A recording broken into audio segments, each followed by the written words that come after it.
Greetings. As the representative of South Florida to the U.S. House of Representatives, it gives me great pleasure to welcome all of you to the 12th Annual U.S.-Africa Trade and Investment Symposium, AfrICANDO 2009. I regret that I'm not able to attend personally, but I appreciate the opportunity to greet you and offer my support for many of your efforts. Before getting down to business, I have to compliment the organizers on their choice of venue. I'm incredibly proud to represent such a beautiful and culturally diverse district, and I hope that you will take the opportunity to enjoy all that Miami has to offer. I invite you to come often, support our businesses, and spend generously.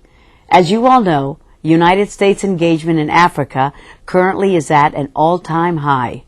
In recognition of the strategic importance of the continent, we have established a dedicated combatant command for Africa, AfrICOM.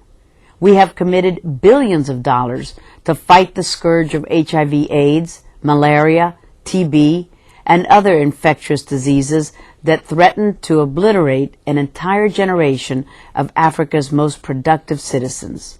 U.S. support for Africa includes programs ranging from countering extremism to providing humanitarian relief, strengthening education and health systems, fighting corruption and other illicit activities, and advancing democracy, justice, and human rights.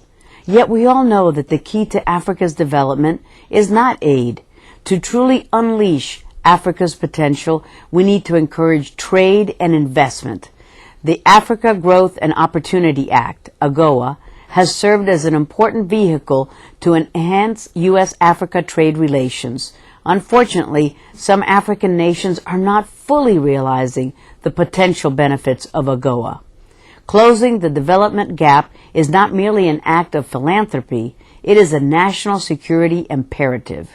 The tragic events of September 11, 2001 should serve as a stark reminder of the risk of failure to drain the swamps that breed extremism, which are characterized by extreme poverty and despondency. This is where all of you come in.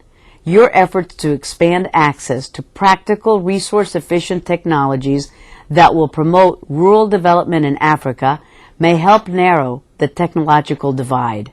When the public and private sector work together, we have a greater chance of succeeding in accelerating rural development in Africa. President Reagan once said, "There are no great limits to growth because there are no limits to human intelligence, imagination, and wonder."